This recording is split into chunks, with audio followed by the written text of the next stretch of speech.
amigos telespectadores da Rede Vida de Televisão e do programa Páginas Difíceis da Bíblia. Diácono Albérico, eu fiquei de dar uma resposta, mas exatamente qual era a pergunta? Olha, só que nós ficamos no suspense da resposta, o nosso tempo encerrou justamente na hora que o senhor ia dar a resposta. Sobre o quê? Sobre a questão das leis, por que elas estão apenas inseridas no Pentateuco? Foi daí que surgiu.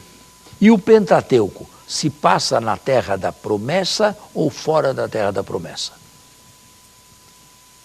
Espero que o senhor responda. Ele se passa todo no estrangeiro.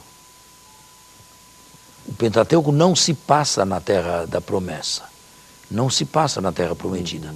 O último capítulo do Deuteronômio, que é o 34, a morte de Moisés, Moisés vê a terra, mas não entra. Ah, tá, é isso mesmo. Era preciso colocar aí um ponto final num primeiro conjunto de livros. Por quê? Porque os exilados e repatriados tinham a consciência de que a terra não lhes pertencia mais. Era dos reis da Pérsia. Eles estavam ali por liberalidade dos reis da Pérsia. Mas deveriam viver todas aquelas leis judaicas.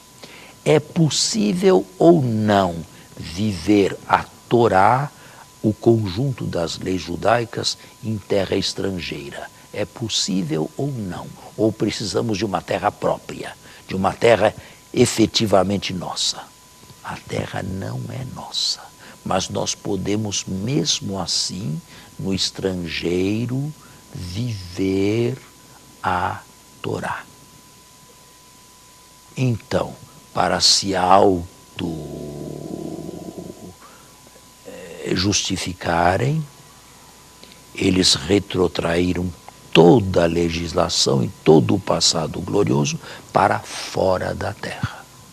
Se Moisés deu todos esses preceitos para o povo de Israel fora da terra, e eles já foram observados fora da terra, eles podem ser observados também por nós, embora a terra não seja nossa.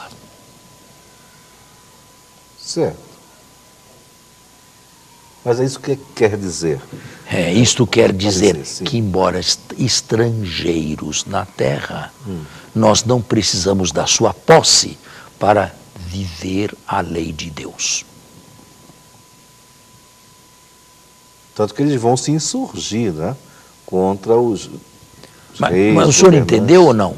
Não, sinceramente não. Eles começam a praticar porque a lei trazia... Não. Dentro Não. Todo o Pentateuco se passa no texto fora da terra da promessa. Certo, isso ficou bem E claro. por quê? Porque os que construíram o Pentateuco viviam no estrangeiro e queriam eles também observar a lei de Deus para se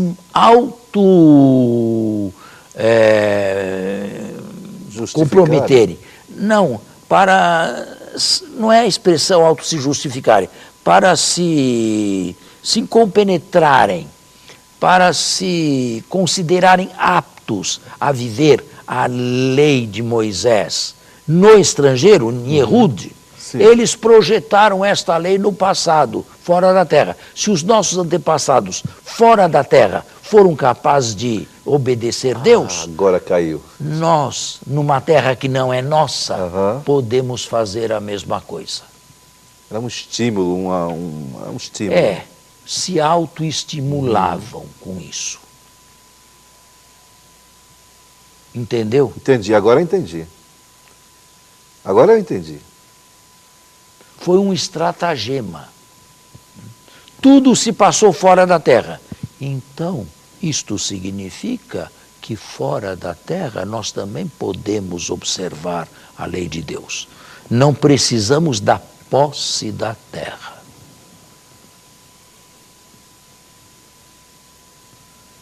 E a posse da terra? A posse no livro, nos relatos bíblicos, a posse da terra fica para um outro bloco, não o Pentateuco. fica para um outro bloco. Mas no Pentateuco, que é a grande, que são os evangelhos para eles, tudo se passa fora da terra. Meu caro Albérico, até hoje, os judeus se mantiveram na sua identidade, esparramados por todo o mundo. A fundação do Estado moderno de Israel se deu em 1948. Até então viviam no mundo inteiro, em todas as nacionalidades, na Espanha, na Rússia, na Polônia, e nos Estados Unidos. Com a guerra vieram para a América Latina. Qual é a identidade judaica? O judeu precisa de uma terra, o judeu não precisa da terra. O que faz com que judeu seja judeu? Isto aqui. Nascido de mãe judaica, e isto aqui se tornou uma espécie de pátria portátil. Onde quer que se esteja, se é judeu, se vive isto aqui. Não é preciso estar na terra. A terra não era deles mais, a terra era da Pérsia. Mas, mesmo vivendo em território persa, eles podiam observar a lei de Deus. Daí a importância de estarem onde quer que estivessem, passarem de pai para filho, para criança. Daí a importância para nós cristãos também. Nós precisamos de um Estado confessional, nós precisamos de um Estado oficialmente católico. Não. Nós podemos ser minoria, e minoria insignificante no Estado. Basta que nós tenhamos os evangelhos e vivamos ali o evangelho. Essa é a nossa identidade. Não é preciso que nós vivamos numa pátria católica, onde as leis da igreja sejam leis do Estado ao mesmo tempo. Já me lembro a frase de Jesus, né? Se vos amardes uns aos outros, é nisso que sereis reconhecidos como meus seguidores. E isso em qualquer lugar do mundo. Agora, e a história da Terra? A história da Terra é uma história triste. É uma história triste. Começa com umas conquistas, bom, eu já disse o que deveria dizer a respeito das conquistas entre aspas, mas no livro de Josué, fora do Pentateuco, começa com umas conquistas e termina com o povo, primeiro Israel e depois Judá, final do segundo livro dos reis, literalmente varridos da terra. Isto é, o período em que a terra foi nossa não foi um período glorioso, foi um período de desobediências, capítulo 17 do segundo livro dos reis, foi um período de desobediências, de rebeldia, e por castigo fomos varridos da terra. A segunda promessa, a terra onde corre o leite e o mel, se tornou uma terra de maldição, da qual eles foram expulsos. Primeiro Israel e depois Judá. E nunca mais a reconquistaram. Se não levarmos em conta a construção moderna do Estado de Israel, de 1948, que é um Estado laico. Está aí o período da terra. É laico desde o início? Desde o início foi laico. Está aí a história da terra, da promessa da terra. Porém, está vendo que esta promessa da terra, na verdade, não se deu? Ou melhor, se deu parcialmente, se deu precariamente. Como assim? Entraram na história bíblica. Certo. Conquistaram, entraram, mas depois foram varridos. Se deu precariamente. Não, a promessa, ela existiu. Pois é, mas... O cumprimento dela... O cumprimento dela foi precário. O que adianta entrar para depois ser expulso? O que adianta entrar para depois sair? Já no Antigo Testamento e na época do pós-exílico, esta promessa da terra passou por uma grande e violenta espiritualização. E é interessante que onde Josué começa a conquistar a terra, Jesus no Evangelho começa a falar do reino dos céus. E o reino dos céus é iminente, está de alguma forma já presente, mas não consumado. Podemos dizer que no prolongamento cristão do Antigo Testamento, esta conquista da terra nunca aconteceu. De fato, para sempre, decididamente, e como pátria nunca aconteceu. Ela acontecerá quando entrarmos no céu. Enquanto isto, somos viajantes, peregrinos, onde quer que estejamos. Somos inquilinos e vivemos aqui embaixo um tempo de inquilinato. Muitos vieram antes de nós, nós tomamos posse daquilo que antigamente era deles e vamos deixar para outros também quando terminar o nosso inquilinato aqui embaixo. E o reino de Deus é uma realidade que esperamos, é o céu. Lá sim estaremos na pátria. Enquanto isto não acontecer, esteja onde estiver, estará no exílio. Seja o que for, será um peregrino. Mas nós vamos fazer um intervalo e continuamos. Passamos. Os votos, o senhor queria fazer uma pergunta? Sim, era uma colocação. Essa conquista que a gente vê, olha, de divisa do povo do Antigo Testamento, né, que nós estamos aqui falando, para nós também ela não se dá de maneira acomodada ou através da desobediência. Eu penso que fica uma lição aqui, já que a terra, o apado... Não, Jesus tem uma frase. Jesus tem uma frase. A partir de João, o reino do céu sofre violência. Violência, é isso. E são os violentos que se apoderam dele. Quem são os violentos? Os violentos de todas as épocas. Aqueles que são capazes de fazer violência em si mesmos e violência na civilização para ingressarem no reino.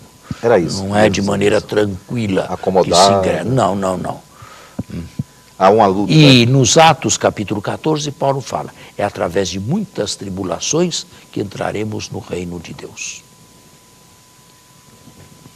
Os judeus quiseram que o período da terra fosse distinto e destacado do Pentateuco. O Pentateuco serve até hoje. Qualquer judeu nascido em qualquer lugar, se ele tem a Torá, a lei de Moisés e a observa, ele é judeu. Certo? Ele precisa da Torá e dos escritos. É isso? Só para Os escritos não têm para eles a importância da Torá.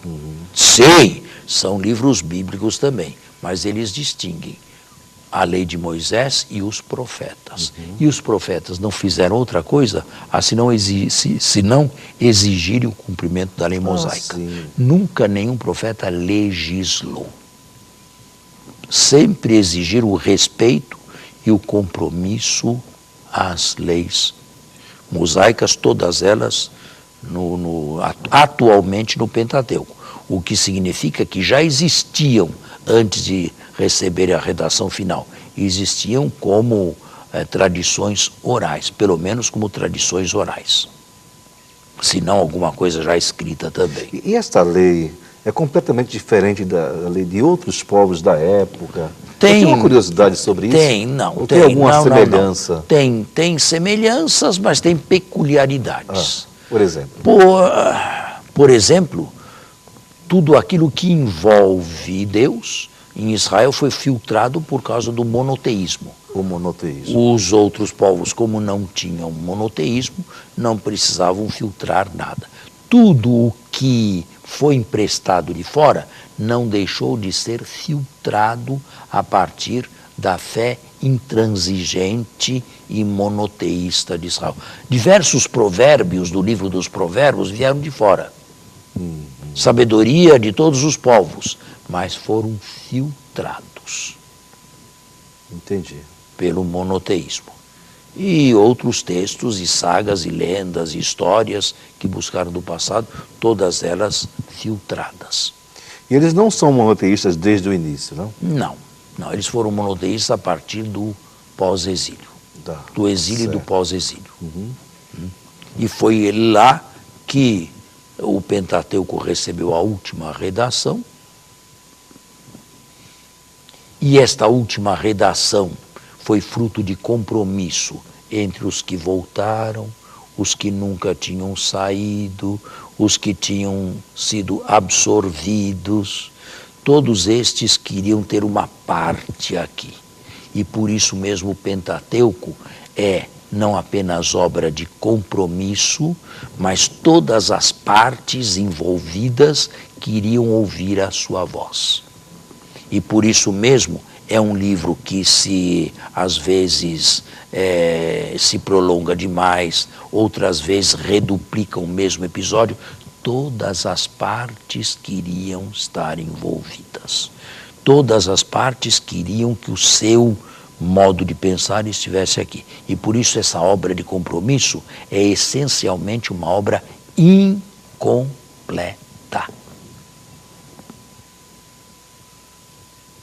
Certo? Certo. Mas a beleza do Pentateuco está no conjunto. Né? A verdade, dizia um grande teólogo, Urs von Balthasar, é sinfônica. Não é lendo um único versículo, um único livro que se encontra a verdade toda inteira. Ela é sinfônica, ela é um conjunto de vozes. E isto serve sobretudo para nós cristãos, quando a partir do cristianismo de Jesus, lemos textos do Antigo Testamento. A verdade é sinfônica. A propósito, o senhor citou aí os diversos livros do Pentateuco.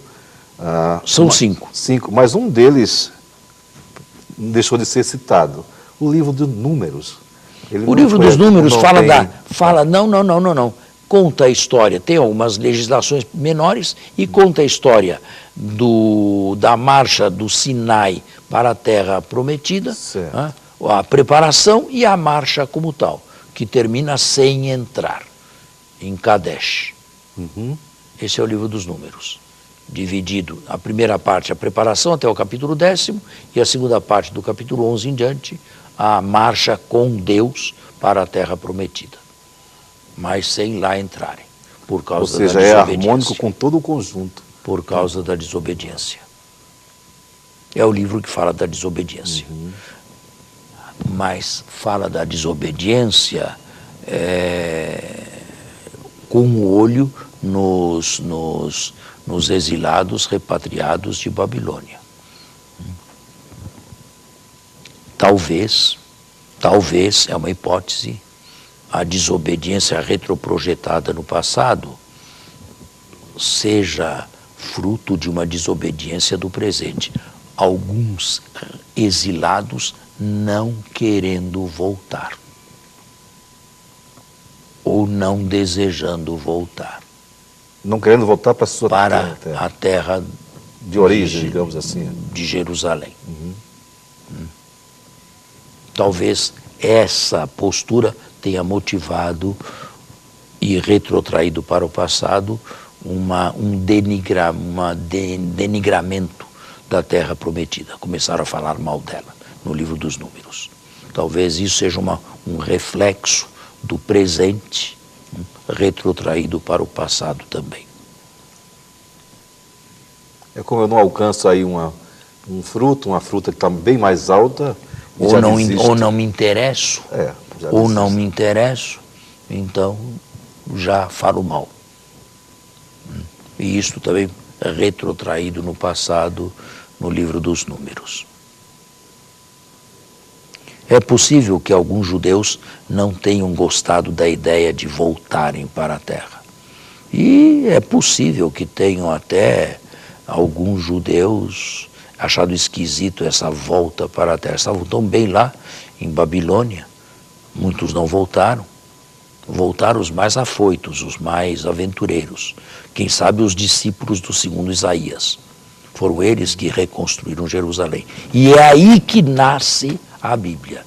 É nesse período aí que foi o Pentateuco redigido, ou recebeu a última redação, e por volta de 400 ou 450 a.C., solenemente promulgado, no período de Esdras e Neemias. Período da reconstrução. No período de Esdras e no período de Neemias. Como o nosso grande passado. E as nossas legislações todas.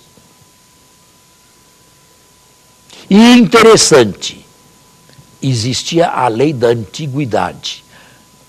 O Código da Aliança é o mais antigo de todos. Havia algumas leis que com o tempo se tornaram obsoletas e era preciso reescrevê-las ou dar-lhes novo significado.